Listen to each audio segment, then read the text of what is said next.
I need advice from fellow Redditors about my complicated situation. I'm Marcus, 37M, and this story begins in early 2022, but I need to provide some background first. I met Rachel, 35F, during college in 2011. We were both business majors, and she sat next to me in economics class. After graduation, we dated for 2 years before getting married in 2013.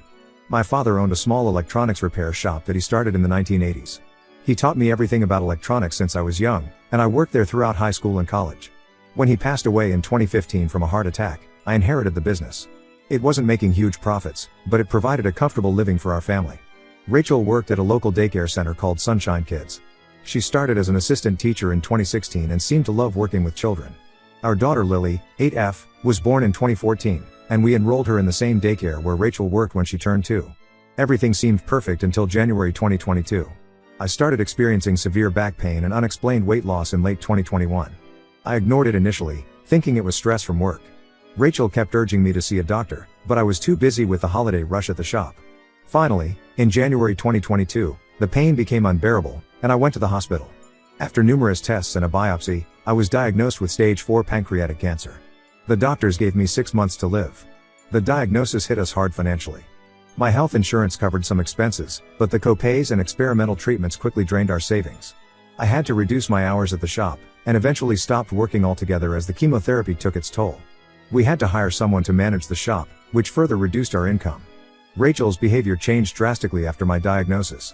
She stopped sleeping in our bedroom, claiming my night sweats from chemo bothered her. She began spending more time at work and with her friends. When I asked her to accompany me to chemotherapy sessions, she always had excuses about work commitments or Lily's activities. My older sister Maria, 42F, lived in another state and worked as a marketing executive. When she learned about Rachel's behavior, she immediately took a leave of absence and moved in with us. Maria had always been protective of me since we lost our mother to breast cancer when I was 12. She used her savings to help with my medical bills and took care of me during the worst days of chemo. 3 months into my treatment, Rachel handed me divorce papers. I was throwing up in the bathroom after a particularly rough chemo session when she slid them under the door. She said she couldn't watch another person die of cancer after losing her own father to lung cancer years ago. She also mentioned needing to secure Lily's future since I would be gone soon. The papers included her petition for full custody due to my medical condition. I was too weak to fight and sign the papers.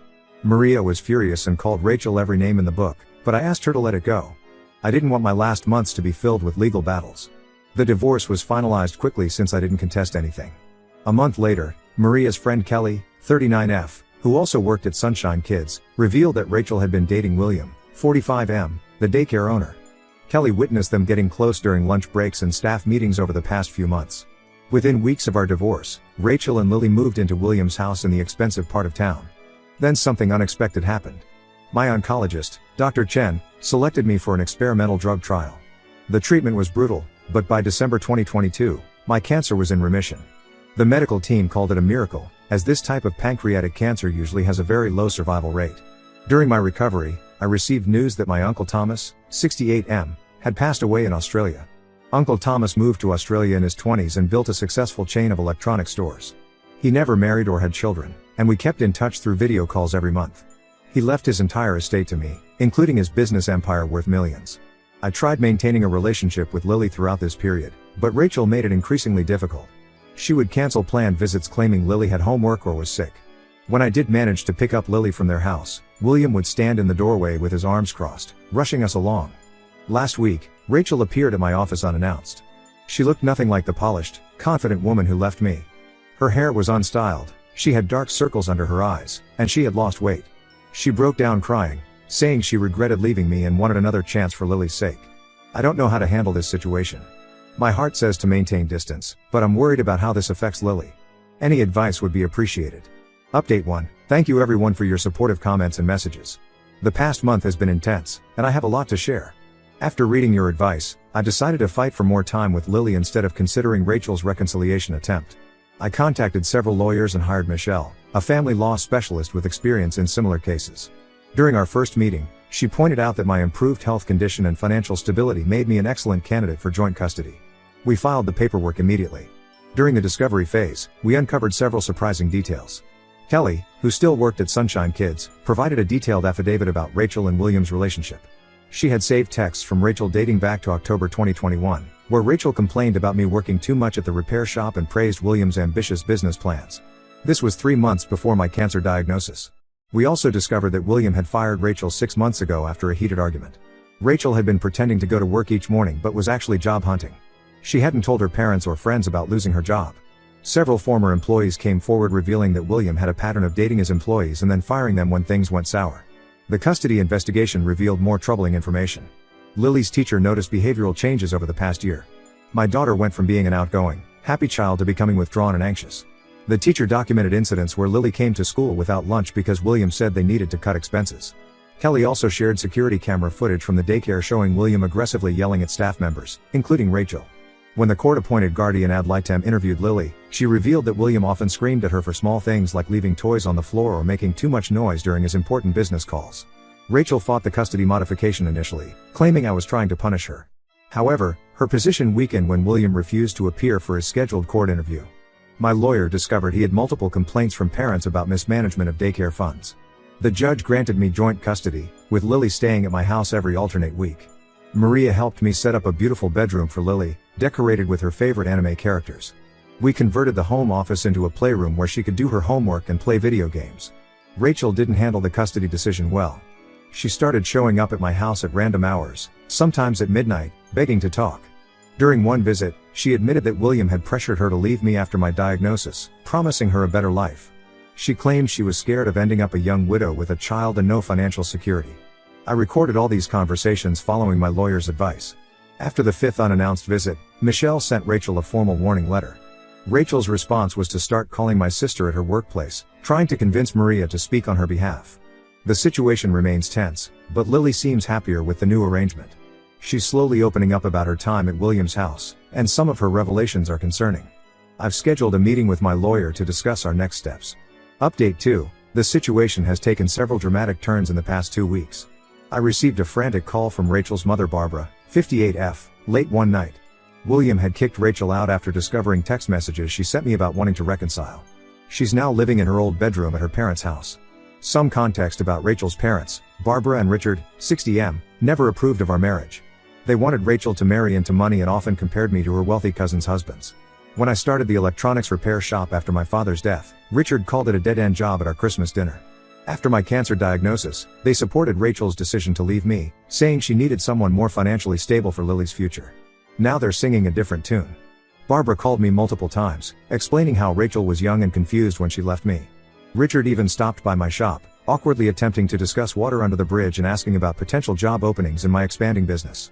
During Lily's recent stays with me, she revealed more about life with Rachel and William. Apparently, William had a gambling problem and often spent entire weekends at a casino 2 hours away.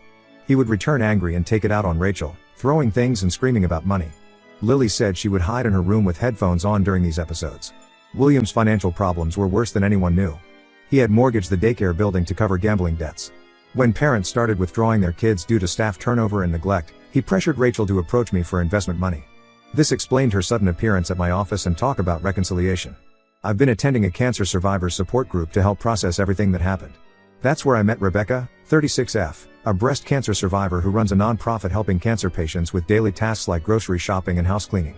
We connected over our shared experiences and started having coffee after group meetings. Rebecca lost her husband during her cancer treatment, but for different reasons. He was a firefighter who died in the line of duty. She understands the complexity of relationships affected by serious illness. We've been seeing each other for about a month now, taking things very slowly. Rachel found out about Rebecca through Lily, who mentioned how Rebecca helped her bake cookies for a school event. Rachel showed up at my office again, this time angry rather than apologetic. She said I had no right to bring random women around our daughter. When I asked her about William's presence in Lily's life, she threw a potted plant at my desk and had to be escorted out by security. The incident was captured on office security cameras. My lawyer is now preparing restraining order paperwork. We're also documenting everything for a potential modification of the custody arrangement. Update 3. It's been a challenging month since my last update. The restraining order against Rachel was granted after she attempted to break into my house at 2 a.m. She was intoxicated and crying about how everything was falling apart. My security cameras caught her trying to climb through Lily's bedroom window.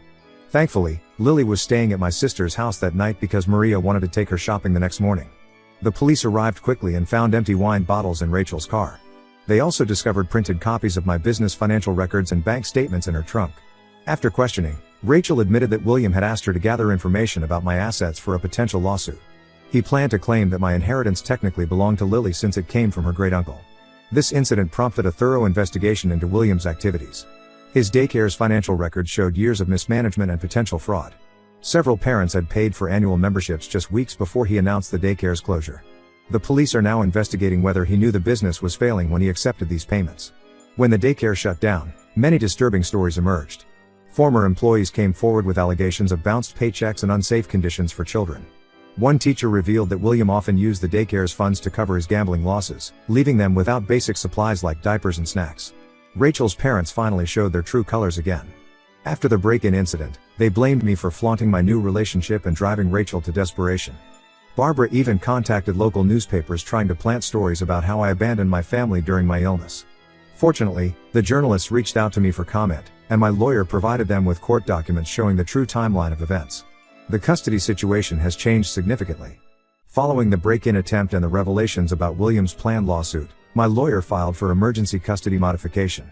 The judge granted me temporary full custody with Rachel receiving supervised visitation twice monthly at a family center. Lily has been seeing a child counselor to process everything. During these sessions, she revealed more about the emotional abuse she witnessed at William's house. The counselor's report was instrumental in the judge's decision to modify custody. Rebecca has been incredibly supportive throughout this chaos. She helps Lily with homework and introduced her to art therapy, something that helped Rebecca's own children cope with their father's death. However, we're still taking our relationship slowly, focusing primarily on creating a stable environment for Lily. Maria continues to be our rock. She's officially become my business partner, managing our newly opened locations while I focus on the original shop and Lily. Her marketing expertise has helped us expand faster than I expected. A small part of me feels pity for Rachel, watching her life unravel like this. But then I remember those months of lying alone in a hospital bed, thinking I was dying, while she built a new life with William. Some betrayals can't be undone, no matter how much someone claims to regret them. Life is settling into a new normal. Lily's grades are improving, and she started taking karate classes. I'm still cancer-free, though the fear of recurrence never quite leaves. Most importantly, I've learned that sometimes losing what you thought you needed makes room for something better. I won't be updating this post again. Thank you all for your support and advice throughout this journey. Your comments helped me stand firm when I was tempted to give Rachel another chance, and for that, I'll always be grateful.